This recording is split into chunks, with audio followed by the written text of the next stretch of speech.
Sebenarnya Kompolnas ini perlu nggak? Oh terserah, Bapak kan yang buat Kompolnas ada itu.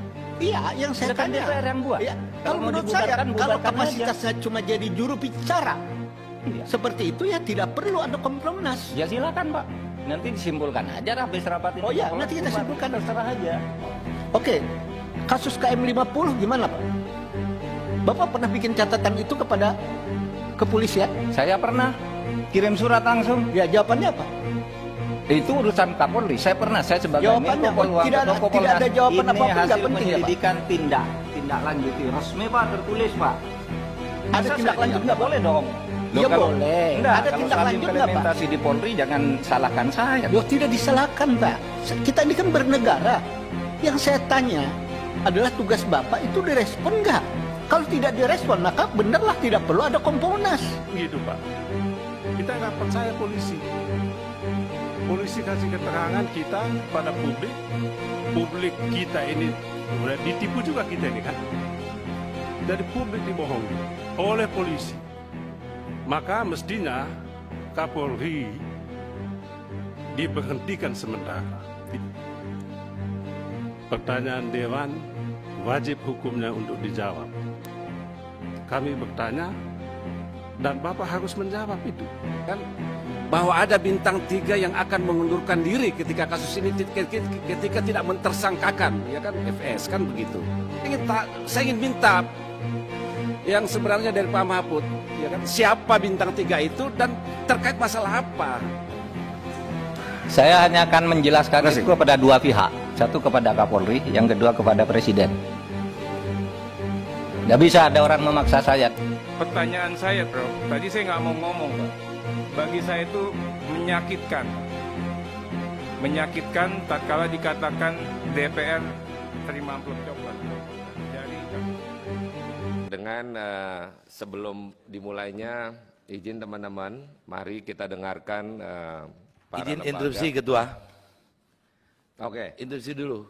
Saya ada pertanyaan dulu sebelum datang ke sini. Saya mau nanya LPSK dulu. Dari sore kemarin, saya tanya ketua ini sama sekretariat. Ini yang rapat di sini, base-nya akan menghadap kita atau mereka diundang kita? Diundang. Semua tahu di running tag itu bahwa LPSK akan menghadap ke Komisi 3. Perjelas dulu aja. Silakan ketua tanya dulu biar jangan semua bersaing cari panggung bahwa kita seolah DPR didatangi LPSK. Tanya dulu sama ketua. Yang pasti Kompolnas, Komnas HAM dan LPSK kita panggil.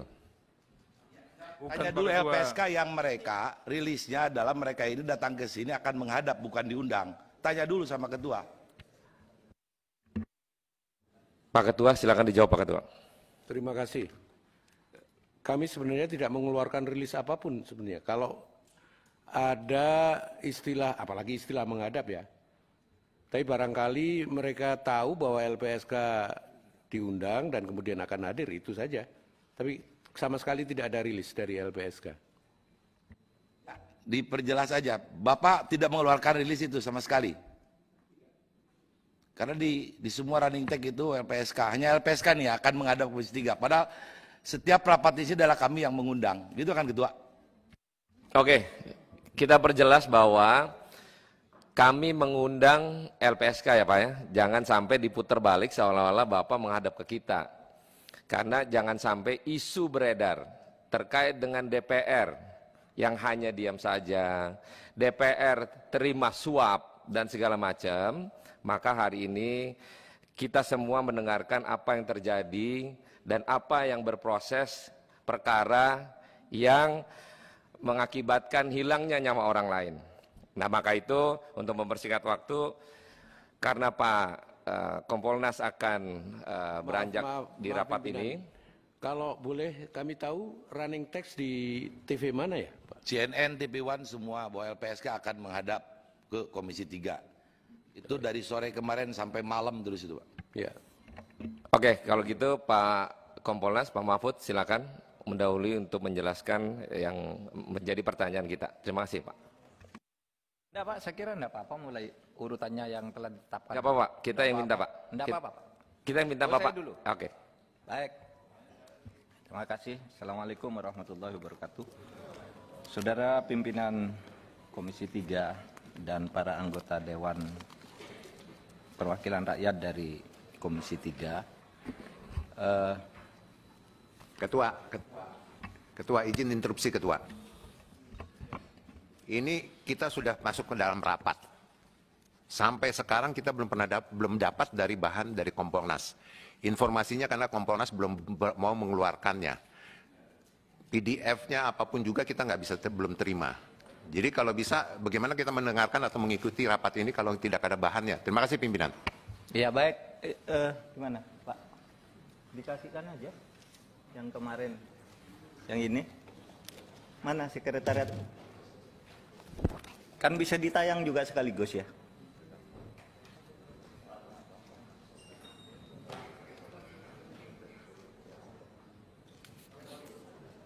Silakan. Terima kasih. Terus ya. Oke. Baik.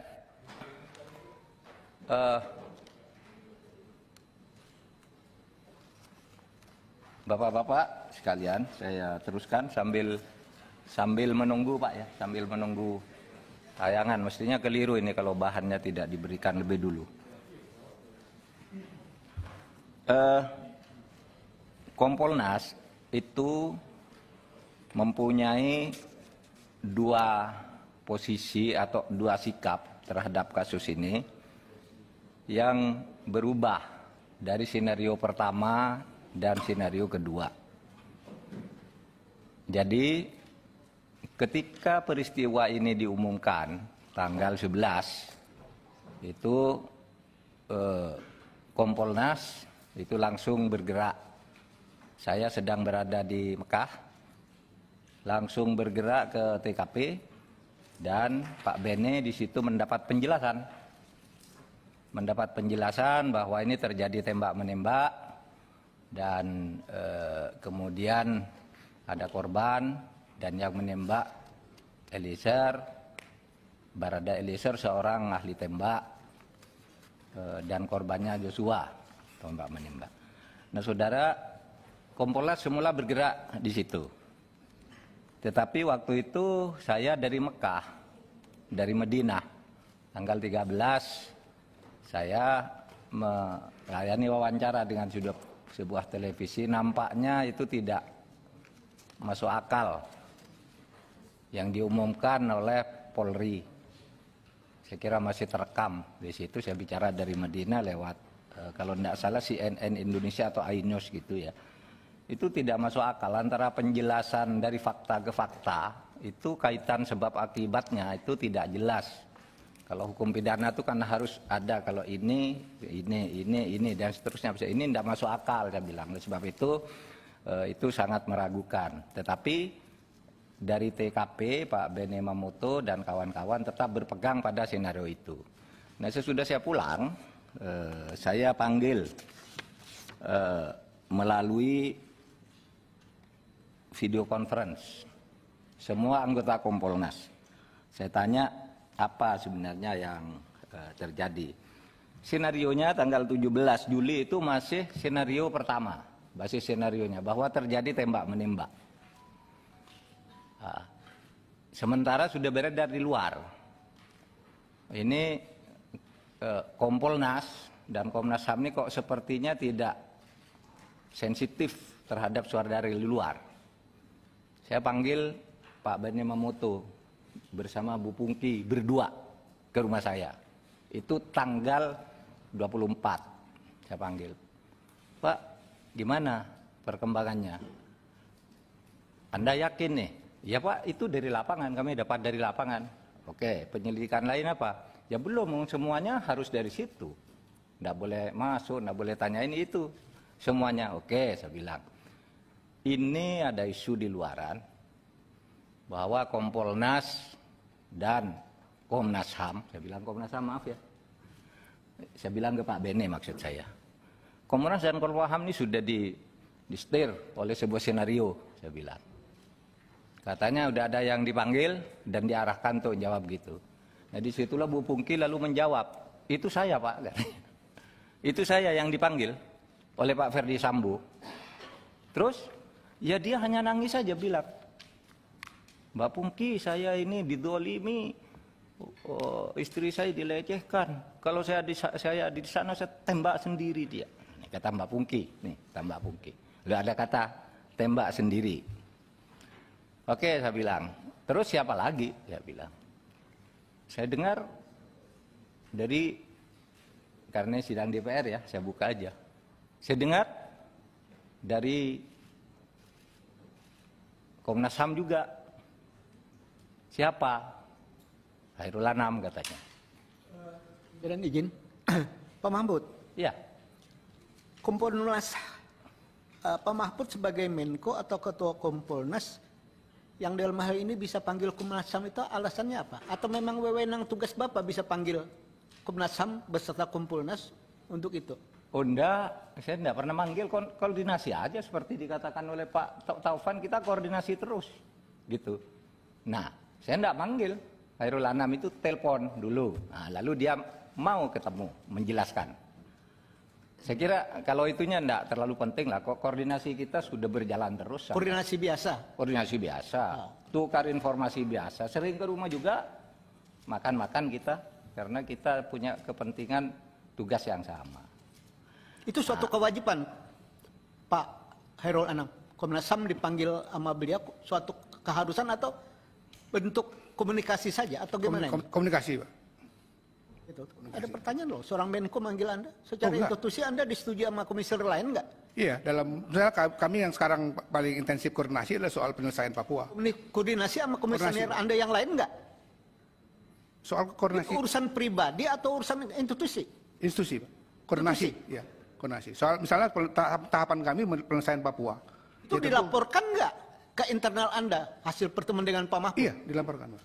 Rame-rame mereka, Pak, bukan sendiri. Ya, ini penyelesaian kan tentang HAM berat juga sama. Sorry, Pak Mahfud dan Pak Khairul Anam. Pak Mahfud Pak Taufan, ini kan Menko merangkap Ketua Kompolnas. Ya. Kesannya adalah ini suatu panggilan. Kalau gitu kapasitasnya, apakah Komnas HAM di bawah Menko? Enggak, Pak. Kan publik bisa menilai begitu. Ada sesuatu yang aneh juga gitu. Mungkin masuk ke substansinya? Hah? Mungkin masuk ke substansinya nanti disimpulkan aja bahwa begitu kan bisa. Ya, ini kan ada pertanyaan-pertanyaan Pak Mahfud. Seolah-olah powerful Pak Mahfud, ya. Ini kita lihat juga, jangan bahasa yang ini yang tidak jelas harus kita perjelas hari ini semuanya.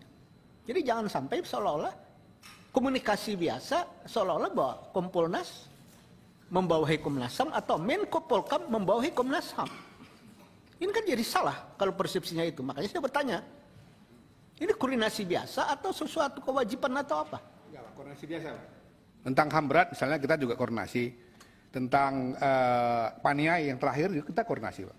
Tentang penyelesaian konflik Papua, ya tentu kita harus koordinasi, Pak, karena nanti akan melibatkan pemerintah dalam proses dialog damai itu. Jadi seperti itu, Pak. Oke. Tidak apa-apa. Lanjut Pak Mahfud. Terima kasih Pak Desmond yang terhormat. Saya lanjutkan. Jadi ketika saya bertemu dengan Pak Anam, Pak Khairul Anam, sama Pak ceritanya.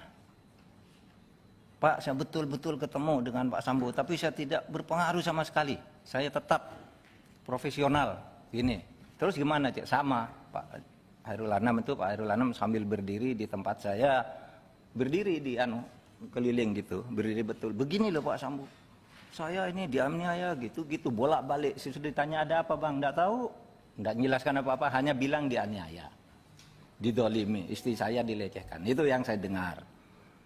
Lalu tentu saya lalu cari ke sumber luar karena tidak ada di sini, saya tidak sebut orangnya. Agar tidak dianggap mengada-ada. Karena bagi saya harus izin yang bersangkutan kalau saya menyebut dia. Saya tanya orang lain, sama Pak, cuma begitu penjelasannya. Nah oleh sebab itu, sudah itu saya panggil Kompolnas rapat lagi gitu. Kita balik basis senarionya sekarang. Skenario kasusnya itu bukan tembak menembak. Coba masuk ke penembakan, pembunuhan. Masuk ke situ coba. Kita terus koordinasi dengan Kapolri, dengan Polri. masuk ke sana, saya komunikasi terus. Sehingga pada akhirnya ketika keluarganya Pak Mas Joshua itu ke kantor saya, lalu muncul di situ malamnya Barada E tersangka. Nah, sebelum itu Barada E sudah mengakui sepenuhnya bahwa dia yang menembak seluruhnya. Itu yang diumumkan di Komnas HAM. Ya, begitu itu Barada E mengaku dia yang menembak dan sebagainya tanpa penjelasan panjang. Dan itu bukan laporan Komnas HAM ke saya, itu ada di TV gitu. Oh iya sudah mengaku ini gitu kan. Jadi dia yang mengaku, tetapi begitu kita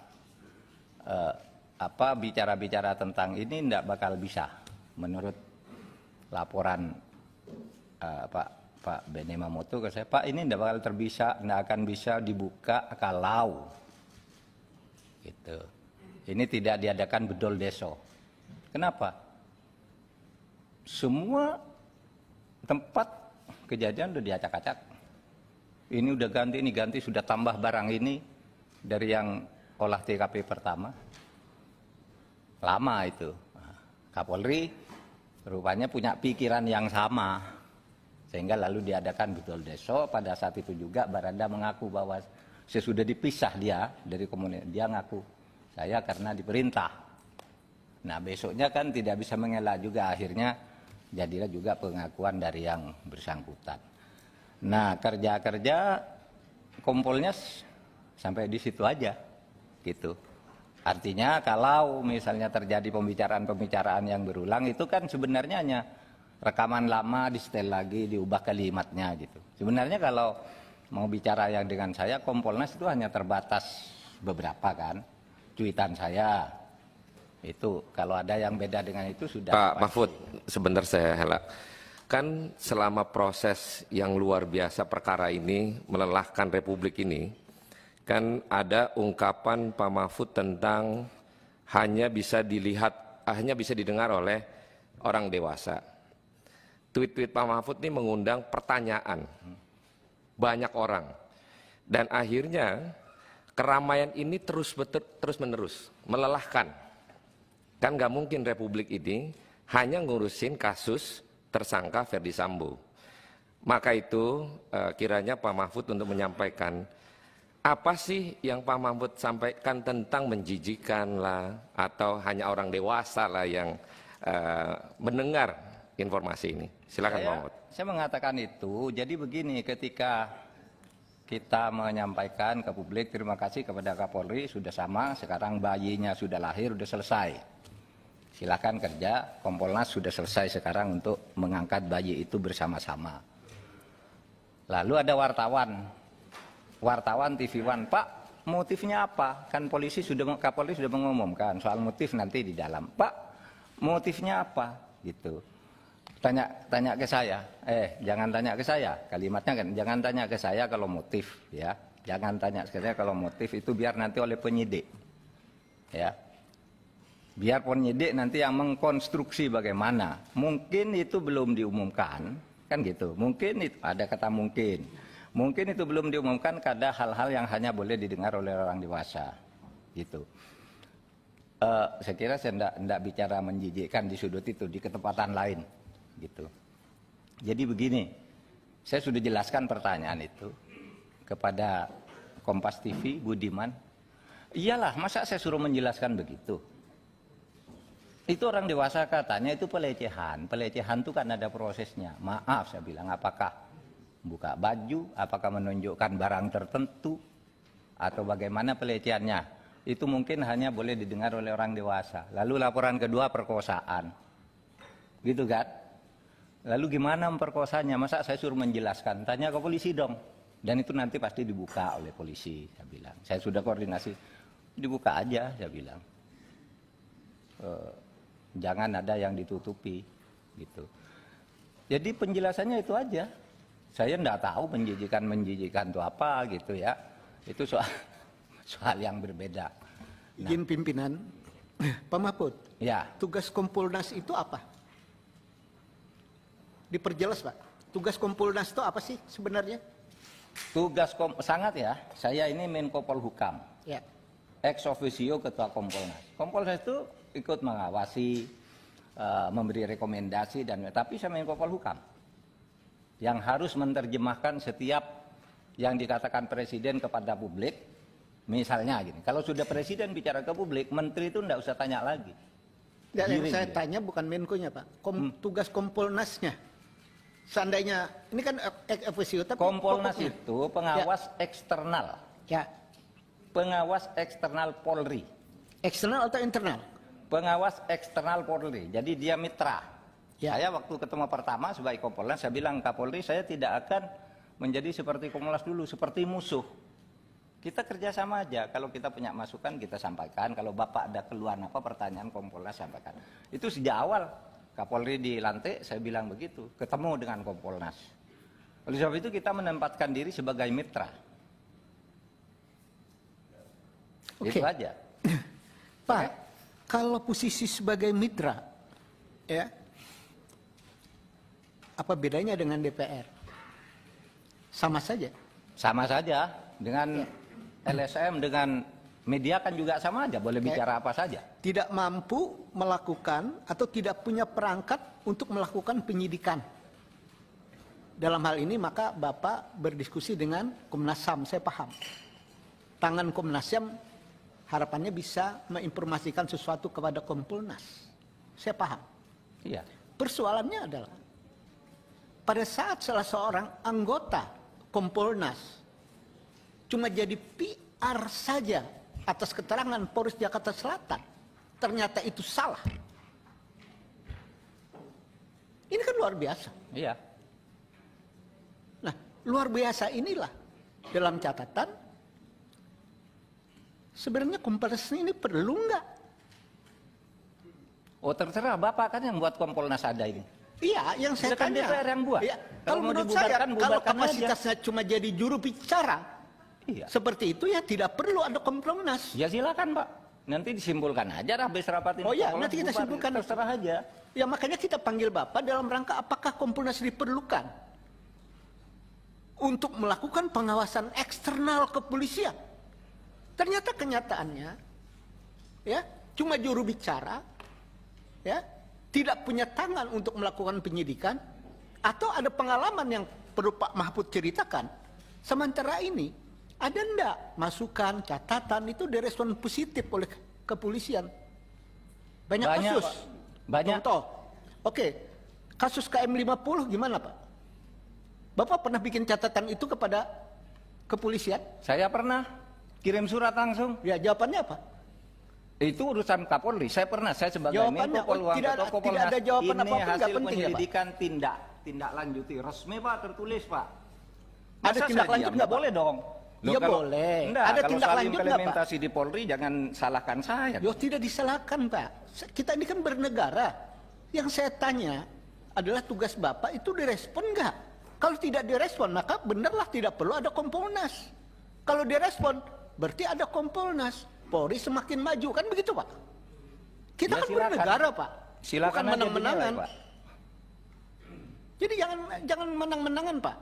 Saya menggali ini dalam rangka untuk kepentingan yang saya paham untuk bernegara. Kalau surat-surat Kompolnas tidak dilayani sama kepolisian, buat apa Kompolnas ada? Kan begitu Pak harusnya. Iya. Ini catatan saya nih. Pimpinan, terima kasih.